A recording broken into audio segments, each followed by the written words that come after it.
They laughed loud, careless, like I was some forgotten relic who didn't belong in their world anymore. I stood there, every heartbeat, scraping against 25 years of silence. The man leading the laughter was once the soldier I'd pulled from a burning cockpit, the same man who later signed the report that destroyed my name. He called me a failed pilot. I called him nothing. Because when betrayal comes from the life you saved, words don't matter. Only memory does. And my name is Arden Vale. The heat in Arizona didn't feel like sunlight. It felt like memory. The air shimmered over the tarmac at Davis, Montana. As I stepped out of the car, the smell of jet fuel wrapping around me, like an old, unwanted ghost. 25 years had passed since I last stood here, but the ground still looked the same. The same cracks, the same dust, the same silence that once swallowed everything I was. I never planned to return. After I left, I built a quiet life in Colorado Springs teaching aviation theory. Keeping my head low, keeping my name lower, then came a letter from the Department of Defense, an invitation to join a new program called Skirich as a tactical advisor. I almost declined until I read one line that froze me. No one understands classical combat patterns better than Phoenix 1.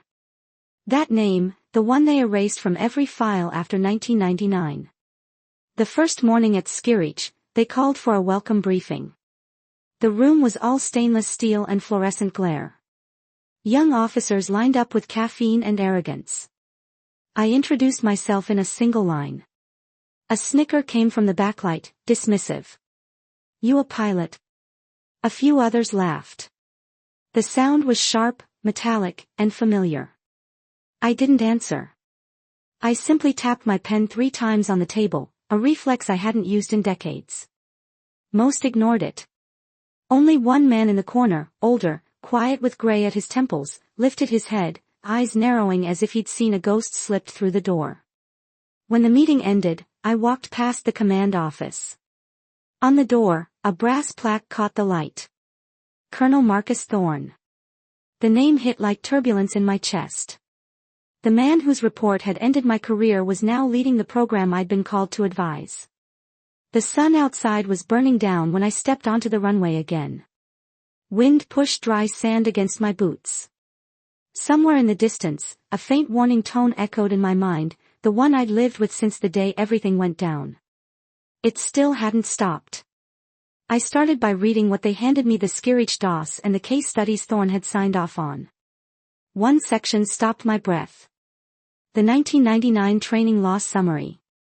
The line that mattered called me out by name, accusing me of failing to answer a distress call, abandoning the unit unfit for command. Blood hammered behind my eyes. The memory rose up how I had turned back into the heat and pulled a man from a burning cockpit, the rasp of his breath against my shoulder, the weight of him on my arms. Lachlan, a quiet engineer with hands like someone who had spent his life on racks and consoles, slid a cup of coffee across the table and lowered his voice. He warned me not to let Thorne see me studying that file. He admitted Thorne had been the one to submit the final report and that the black box data had conveniently been listed as lost. I copied the official file onto my laptop and compared it with an old archive I had kept. Signatures were wrong. Serial numbers mismatched. Timestamps had been altered. Someone had rewritten the record. That night, Leo texted that Thorne had recommended him for the Skirich test team. My chest tightened so hard I could hardly breathe. Leo did not know what had been done to my life, who had signed the report that burned me out of a career. It became clear Thorne wanted more than silence about the past. He wanted power over the future. I shut the screen, watched my reflection in the glass. The worn Phoenix 1 pin lay on the desk, its nick showing. If someone intended to bury the truth, they did not know how deep I had already dug. The next morning, I stood before the trainees in the simulation bay screens, flickering like distant weather systems. Eyes measured me with thin skepticism. At the back, a single woman kept her shoulders squared, nerves masked by a steady jaw. When I taught a maneuver for evading radar instead of relying solely on algorithmic paths, someone called it old school. I told them, algorithms kept you alive. Instincts got you home. The room quieted. The woman in the back smiled in a way that felt like recognition. After class, she approached with a stack of printouts. She had found inconsistencies in archived flight logs, a checksum anomaly that suggested someone had edited files from inside the system. She said she had been poking around out of curiosity about 99. Her name was Cora. She handed me a thumb drive and asked me to trust her. On my way back, I spotted Thorne leaving the tech bay with 2 senior officers. Their conversation halted as I passed. The old cold thrill hit my spine, an echo of the corridor that led to the meeting where my career was ended. Later, a message appeared on my phone from an unknown number telling me to stop digging, that some things were meant to stay buried. No signature, no threat, but the meaning was plain. Whoever sent it wanted me to know they were watching. Cora was a mirror of a younger me. Thorne was the shadow who had once rewritten a life. I lifted the phoenix pin between my fingers and felt the metal bite. If he wanted a fight, he would find that I did not come back to stand alone. By the second week, the desert felt like it was pressing its palms against the base walls. The temperature had climbed to a blistering 106, and even the air inside the briefing hall felt heavy, thick with recycled breath and tension. Every seat was taken for the Skirich simulation review. Cora led the mock operation flawlessly. Her precision cutting through the holographic clouds until Thorne interrupted. He rose with that same smug composure that always preceded something cruel. "Stop the sim," he said. "Let's do it the real way." His eyes slid toward me like a blade. We all know who failed to keep formation 25 years ago. The room went still. Every sound folded into silence. I recognized what this was: not a review, but a performance, a public attempt to humiliate me. I kept my voice even, each word measured. "If you're testing discipline, Colonel Cowardice isn't the place to start." The low murmur spread through the room like an aftershock. Thorne forced a laugh, brushing it off, but his jaw twitched. I saw what he didn't want anyone else to see. Fear, the kind that belongs only to a man who once owed his life to someone he betrayed. When the briefing ended, I walked out without looking back. Behind the closing doors, the faint laughter died out. The hallway air felt metallic in my lungs. Cora caught up with me, fire burning in her eyes. "Why did you let him say that without answering him?" I told her the truth. Victory doesn't come from who shouts the loudest. She looked doubtful, too young to understand that silence can sometimes be louder than rage. That night, an email appeared in my inbox. No name, no subject, only 4 words for Phoenix 1 Confidential. I hesitated, then opened the attachment. Static, a warning alarm. My own voice from 1999 sharp through the interference. "Thorne, stay with me. Pull up. Pull up." Then the harsh crack of metal followed by a strained voice: his. She turned back. "She's coming for me." The recording cut off. A single line sat beneath it. "Kept this for decades. The world should hear it." The file name read Shaw. Odd 1899. Wave. My breath caught. Commander Shaw, my former commander, the man who vanished right after the crash. If he was still alive, justice hadn't died completely. It was just waiting for someone brave enough to dig it up. A quick search in the personnel records confirmed it. Shaw was alive, living in Tucson Veterans Home, just 2 hours south. I looked down at the Phoenix 1 insignia resting on my desk, then started packing. For the first time in 25 years, I wasn't running from the past. I was driving straight into it. The Tucson Veterans Home smelled of antiseptic and pine. The walls were quiet except for the distant shuffle of Nez's shoes and the faint hum of an oxygen machine. Shaw sat by a window overlooking the desert, the sun carving gold lines across his worn face. His shoulders were narrow under a faded jacket, but his posture was still that of a soldier. Without turning, he spoke. "I knew you'd come back, Phoenix." It had been decades since anyone called me that. I asked the question I had carried across those miles. "Did you keep the real black box?" He nodded once. They wanted it destroyed. I gave them a copy. Did Thorn know? He smirked, tired but sharp. No, he only knew I was forced into retirement for breaking protocol. For protecting your name would have meant exposing theirs. Tell me, Arden, whose honor do you think they were preserving? My nails dug into the armrest until I felt the skin break. Shaw opened a drawer and took out an old external drive labeled in faded marker Phoenix 1, original flight record. I thought you'd never come, he said. But you're still the only one who deserves to hold it. My fingers shook as I took it. Inside was the unedited cockpit record, proof that I hadn't abandoned anyone. Proof that Thorn had lost control and that I'd turned back to save him. He told me that defending me had cost him his career. They called it a disciplinary retirement. Justice can be buried, he said, but it still breathes. It just waits for someone to dig deep enough. As I stood to leave, he looked up again, voice thin but urgent. Be careful, Arden. Thorn isn't the only one who wants silence. His superior back then, he's higher now, a senior advisor. The name hit me like cold water. The same man who'd signed the letter inviting me back to Sky Reach. When I reached my car, the phone buzzed with a message from an unknown number. Stop digging, Arden. You'll lose more than your wings this time. I locked the screen, stared out across the blood-red desert. The horizon burned like an open wound. I already lost my wings, I whispered. Let's see what I can fly with now. The morning sun hit Davis Monthan like a spotlight, washing the runway in white heat. Inside the main hall, the Skirich Strategic Review was already underway. Every ranking officer and Defense Department advisor had taken their seats. I could feel it in my bones. This was the endgame. The briefing room pulsed with tension and recycled air. Fluorescent light gleamed off the steel table as Thorn took the stage with a swagger he must have practiced. Ladies and gentlemen, Sky Reach will define the next era of aerial combat. The simulation flickered across the screen, then failed the same error pattern from 25 years ago. He smirked. Funny, the system failed again. Maybe our consultant can weigh in, someone with plenty of experience in failure.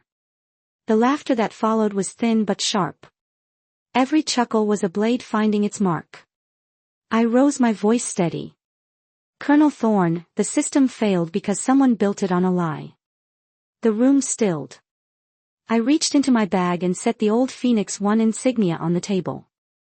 25 years ago, you forged a report. You said I left you behind, but the truth is the door burst open before I could finish. A deep gravel voice carried from the entrance. She went back for you. Heads turned. Shaw stood in the doorway, silver medals glinting on his uniform, cane in one hand, his back straight as ever. He stopped beside me and saluted. Phoenix 1, ma'am. Every sound died. The young officers who had once laughed were suddenly on their feet, saluting without thought. Shaw placed the original hard drive on the table and queued up the recording. Static filled the room, followed by my voice, younger, strained but clear. This is Phoenix 1 returning to retrieve downed pilot. Repeat, returning to retrieve. Negative. Phoenix 1, abort. He's still breathing. I'm going back. Then the crash. The silence and the screen went dark again. Thorn Rose's voice cracking. That's edited. Cora's voice cut through from the control booth. Then. Maybe you can explain this one, sir. Another clip began to play. Thorn's voice cold and unmistakable. If you speak, Arden, your son's career ends here. The silence that followed was absolute. A defense advisor leaned forward, his voice barely audible. Is that your voice? Colonel Thorn. Thorn didn't answer. Sweat rolled down his neck as his eyes dropped to the floor. I picked up the Phoenix insignia, the metal warm in my hand. You laughed because you forgot. But some of us remember everything. On the screen, Cora launched the final simulation. 3 fighter jets rising in formation, their paths blazing into the shape of a phoenix. I turned to Shaw. He smiled faintly. Welcome back, ma'am. 2 days after the briefing, the base at Davis Month went into lockdown. No one in or out without clearance. The hangars were silent, the airfield stripped of noise. Inside the administration wing, the Special Investigation Board assembled a tribunal of brass and gray suits, pretending not to have known what had been simmering under their watch for decades. I sat in the back row, far from the microphones and cameras, where I could see everything and say nothing. The truth was already loud enough. Shaw took the stand first, Kane propped against the chair beside him, his voice firm despite the years. He handed over the original flight record, the unaltered cockpit log, and the old recording Cora had restored. When they played both at once, the sound filled the room like a wound, reopening my voice, calling to turn back the warning alarms, the proof that Thorne had falsified every line of that report. He destroyed the black box data, buried the evidence, and used my silence to rise in rank. Across the room, I saw him shrink a little with every second of playback. Then came Cora. She stood straight, chin lifted, her youth, somehow, making her defiance burn brighter. She played the recording of Thorne's threat, the one he'd made in that office, using my son as leverage. The officers on the panel stared at each other, shifting uncomfortably. There was no spin left. A senior defense advisor, the same man who had sent the letter inviting me back, tried to interrupt. Colonel Thorne acted independently. The department had no knowledge. Shaw's voice cut him clean. Then why does your signature appear on the clearance file? The room broke open in chaos, shouts, papers slapping on the table, people standing. The panel chair pounded his gavel, but no one was listening anymore. The truth was loose, and it was louder than order. Through the noise, I caught sight of Leo standing at the back of the hall in uniform, still as stone. Our eyes met. For a long moment, neither of us moved. When the session ended, he walked toward me, the noise fading around us. Mom, why didn't you ever tell me? His voice shook, not with anger, but disbelief. I rested a hand on his shoulder. Because you deserve to fly for yourself, not under my shadow. He nodded, jaw tight, trying to keep it together. His eyes dropped to the Phoenix 1 insignia pinned to my jacket. Under the fluorescent light, it shone again after 25 years of dust and silence. By that evening, word had spread across every military network. The recordings leaked, the headlines blared. Skirich fraud exposed. Marcus Thorne stripped of command. Department officials under review. They offered me a reinstatement, an honorary return to Skirich. I declined. Let them build something new. They needed younger wings, not an old one burned to remind them of the fire. As I stepped outside, the desert sun dipped behind the hangars, leaving the air quiet and golden. Justice doesn't roar, I thought. It hums quietly at 30,000 feet, steady, unseen, and unstoppable. Morning settled softly over Colorado Springs, the kind that feels like forgiveness. The peaks of Pikes Peak glowed faintly, gold clouds rolling slow and quiet along their ridges. I was home again. No uniform, no base, no rank, just me in the open air. The silence was different here. It didn't demand anything. It simply existed. On the table sat a photo I hadn't seen whole in decades. The old Phoenix Squadron, 1999. The corner that had been torn during the inquiry was now patched with clear tape, as if time itself had tried to mend it. Cora had sent it along with a small note in her careful handwriting. We fly because you once did. I traced the faces in the picture, the young, eager versions of ourselves, unaware of what the years would take. I smiled, feeling both the ache and the warmth of it. Out beyond the window, I could hear the faint roar of engines cutting through the mountain air. Stepping out onto the porch, I looked up. 3 fighter jets stray across the Colorado sky in formation, rising and turning until they shaped the familiar wings of a phoenix. The sunlight caught their bodies, flashing silver and flame against the blue. Inside, the light hit the Phoenix 1 insignia on the table, setting it aglow like it was alive again. The reflection danced across the walls, flickering softly like the heartbeat of something that had refused to die. They laughed because they forgot I whispered, but I smiled because I remember.